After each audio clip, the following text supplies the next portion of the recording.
about a minute later, your computer finally boots up.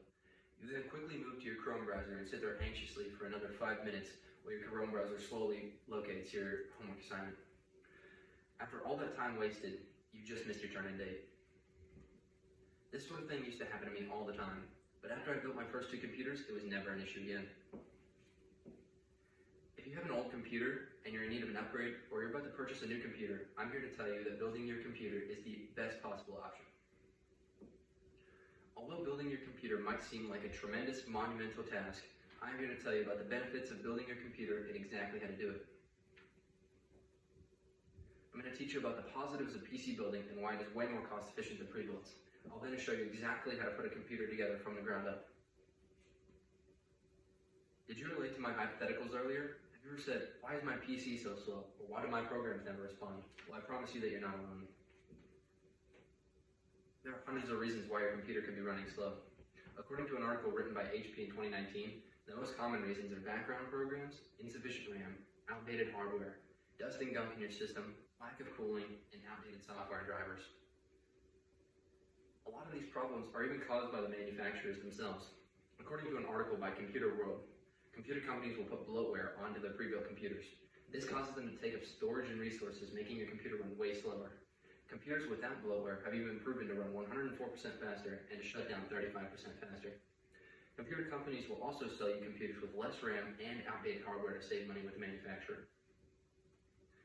The point is, pre-built computers have tons of problems, and it causes people to spend potential thousands of dollars on hardware that is not working anywhere near its full potential.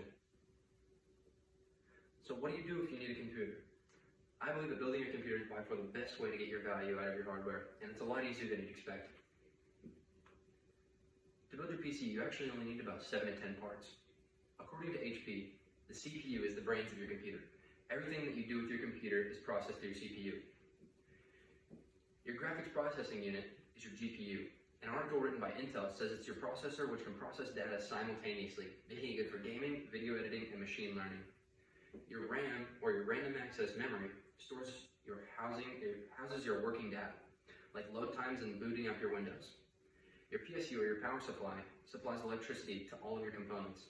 Your SSD is your storage, which houses all of your downloads, and your case houses all of your components itself. Now that you know the basics of what's inside a computer, what makes it more cost efficient than buying a pre-built?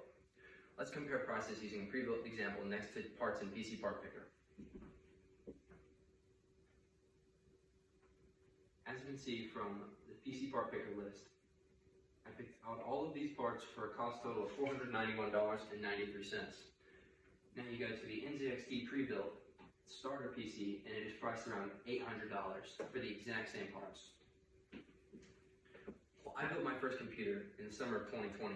I was able to purchase some of the most recent components, and after comparing prices to pre-builts for around the same components, I realized I was saving upwards of $300. After a few quick YouTube videos during the construction of my PC, I was able to build it in just about an hour with no trouble and only a little bit of stress. And on top of that, I didn't even have to pay the $140 Windows key, which comes tacked on to most pre-built prices. Now that you've heard all about the positives of PC building, I'm sure you'd like to see just how it works.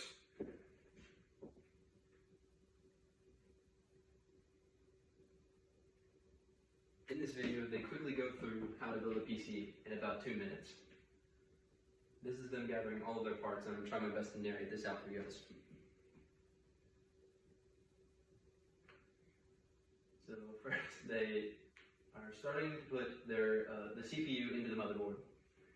They secure it, and then they are certainly going to install the heat sinks. Then they install the RAM onto the slots in the motherboard. Next up is the CPU cooler, which they install the heat sinks onto and prepare to install the CPU cooler. Next, they install the I/O shield, which is where all of your cords will plug into the motherboard. Now they're installing the standoffs, which usually comes pre-built into most cases, so you usually won't have to worry about putting these on.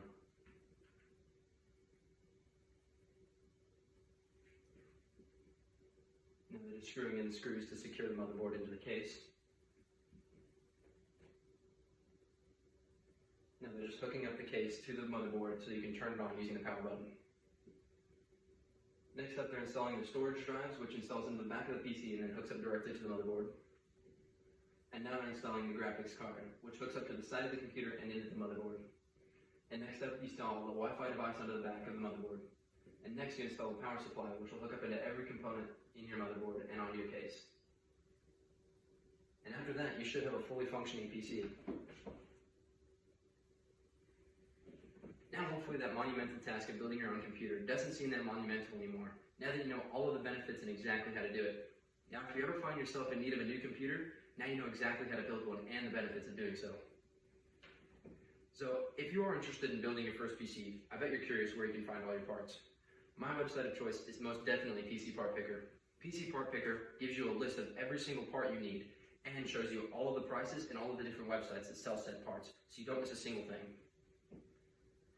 Now here's another hypothetical story. You wake up at 11:30 realizing you have an assignment due at 11:59. You rush to your computer and it boots up in less than a second. You pull up Chrome with no wait time at all and you're able to get straight to work, and you finish in just the nick of time. Thank you.